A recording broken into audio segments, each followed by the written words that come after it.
Hello and welcome, or welcome back, to the Sales Enablement Festival. I hope you're enjoying the event so far. Today is all about our bonus content, as we are sharing some of the very best presentations from the previous Future of Sales Festival. Speakers will not be joining for live Q&A, however, you can connect with them in the SEC Slack group. Thanks again to all of our sponsors and to you, our attendees, for bringing this event to life. Enjoy the festival. Hello, everyone. Today, I'm going to present on high-performance sales readiness. My name is Ruchi Verma. I'm the head of sales readiness in digital services, Ericsson. Ericsson is empowering an intelligent, sustainable, and connected world. So let's get started.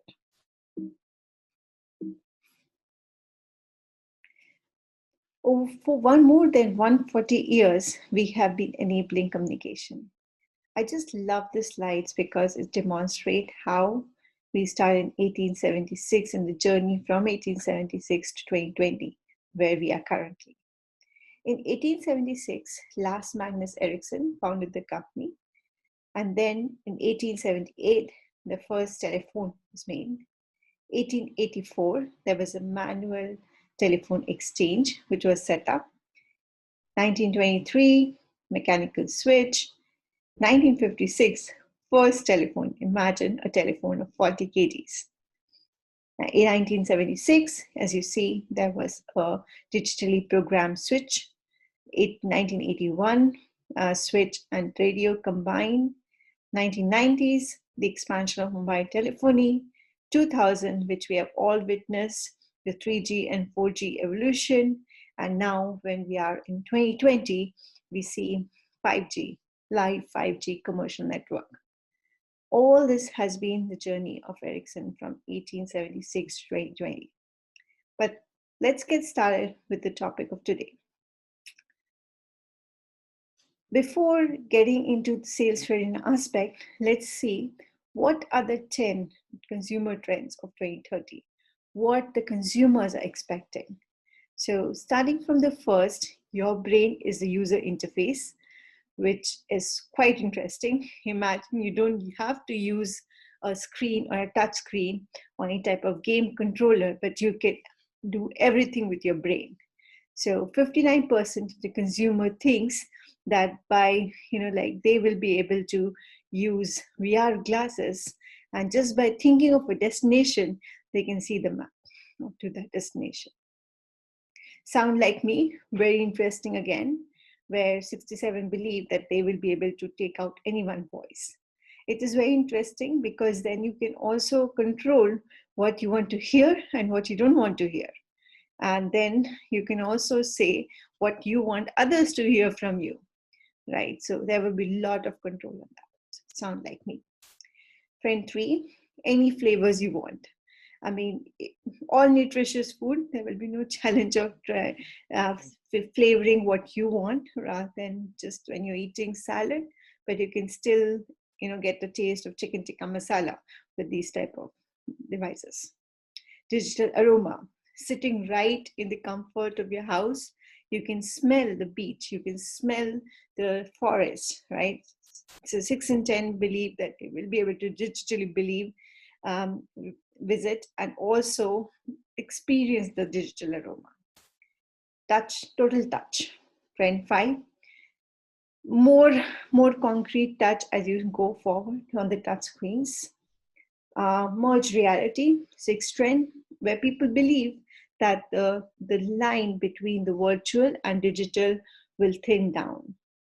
And now if we see that, if your brain is becoming a user interface and you're able to, people know what you're talking and other senses, how is that we can verify something is real? And that's exactly the 7th trend what it talks about, that you can verify that something is real. So there will be no more fake news practically, and non-edited photos can be tracked versus edited photos.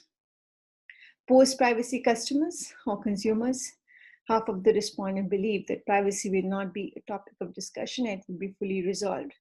Connected sustainability, where as we are all working from home, most of us, This is going to be one of the biggest trend where people will be working remotely. Remote healthcare and remote education will be super popular. And finally, last but not the least, is sensational services, where 45% of the consumer anticipate that all the five senses could be used while shopping, while sitting at your comfort. So this report is called Internet of Senses, where all the six senses can be used and can be seen how they will shape the consumer trend in 2030. Next, let's go into the different dilemmas which exist in addition to these trends. So what is the value? Value for a CMO will be very different from a value from a CTO. So value is quite different from person to person. A great feature of a product might not be the most wanted one, right? And then people are not buying your product or solution, but they're buying solution to your problems. I really like this cartoon here, which tries to demonstrate, this person saying that this particular product is 45% faster at doing whatever it does than its predecessor. And then the other person saying, oh, but I didn't want this. I wanted a photocopier. So, I mean, although this is perfect, but then this is not what that person wanted. So what is the value, right? The other dilemma which most of the company face is the choices they make. Should they be investing in now, or should they invest in future? Should they invest in legacy versus they should invest in new? Should they invest in mature versus they should invest in emerging? So this is a biggest dilemma they have, because they have to survive today, but also be able to survive in future. So these are the other two dilemmas. Moving forward, we have seen the trends, what could be there in 2030. We have also seen what are the different dilemmas which exist. Now let's see the realities of sales and product management. So if we see on the left-hand side, it's about sales realities. So I mean, all sales have quarterly targets. Not enough to sell is the very, very big complaints by them. Insufficient value argumentations.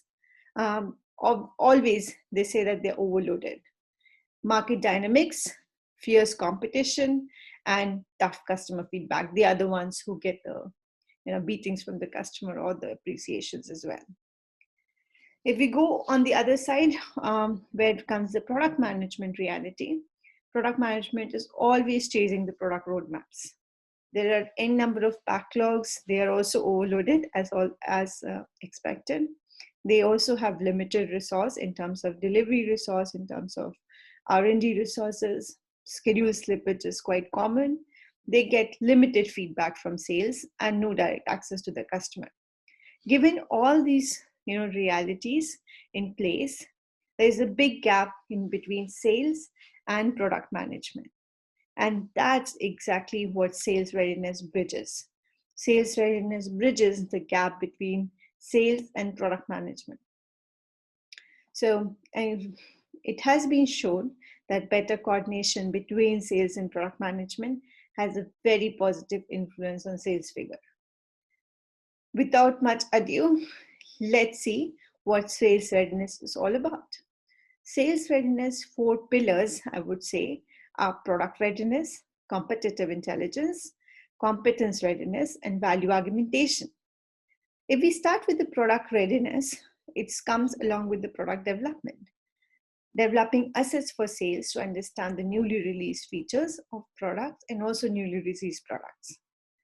Collecting customer feedback to give this back to the product management team.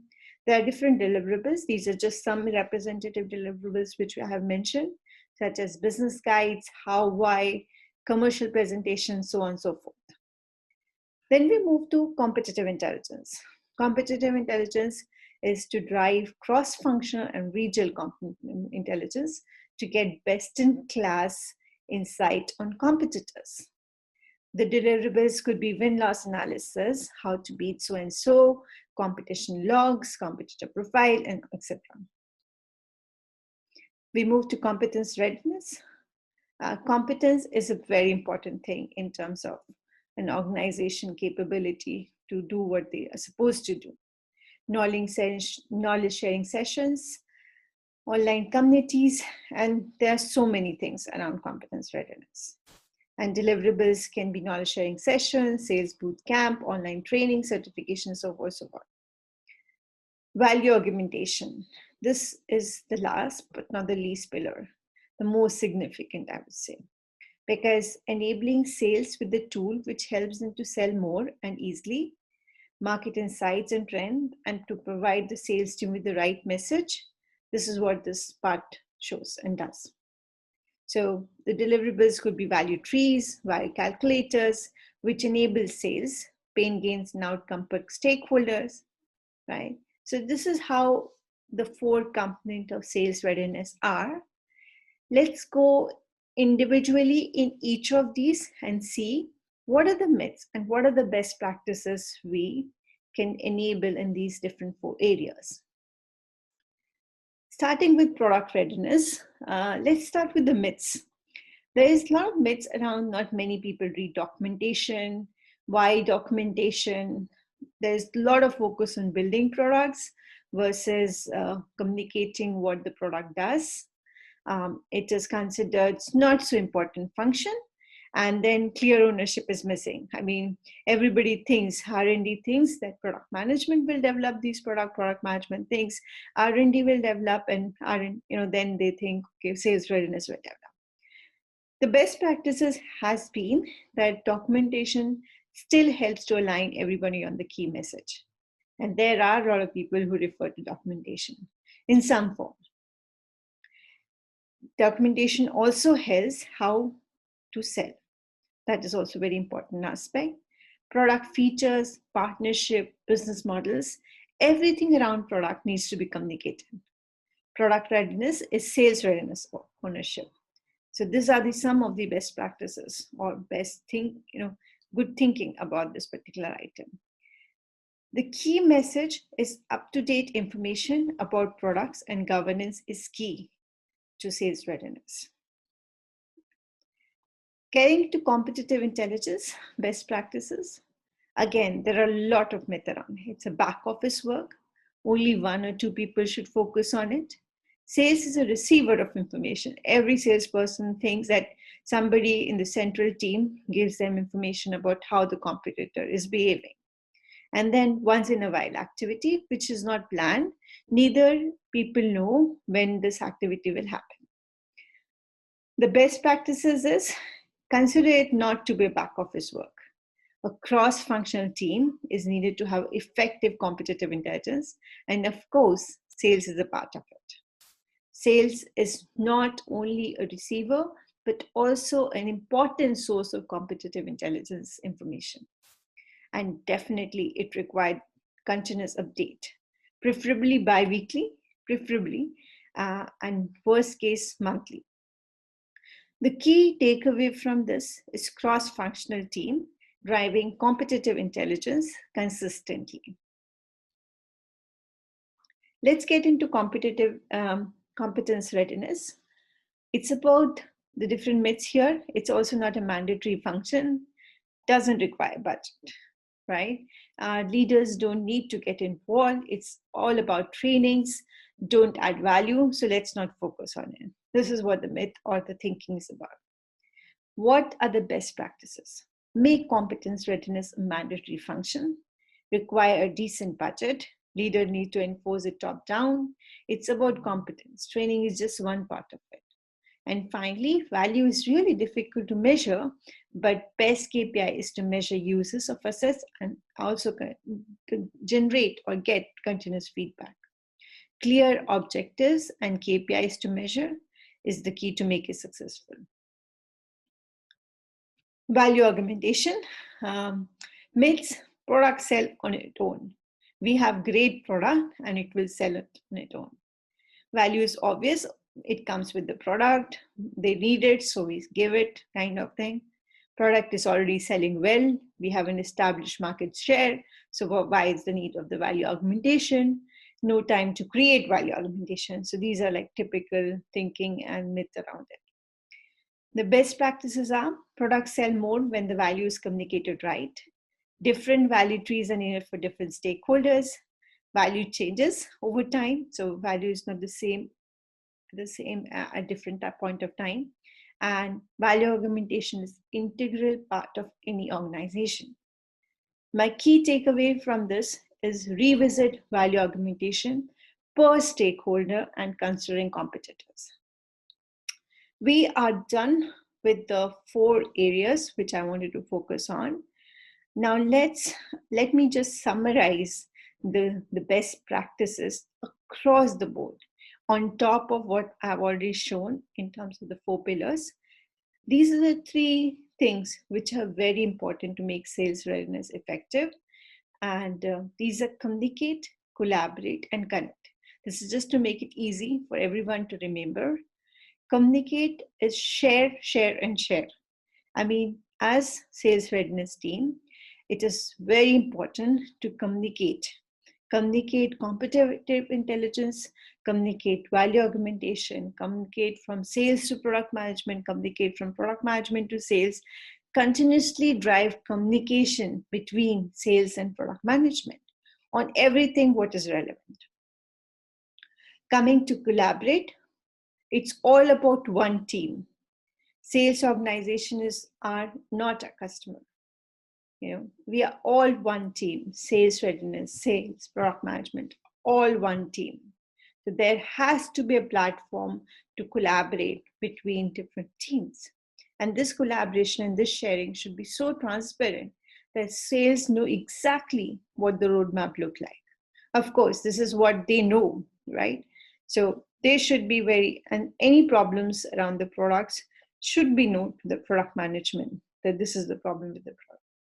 Collaborate, connect, customer connect.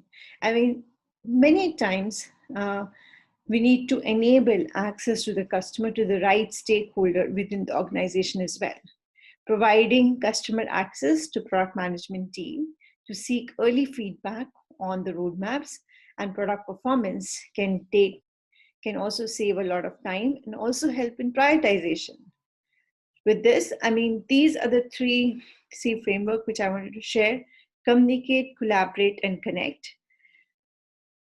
I will end with this slide that change is never going to be slower than what it is today. It will be always faster than what it is, right?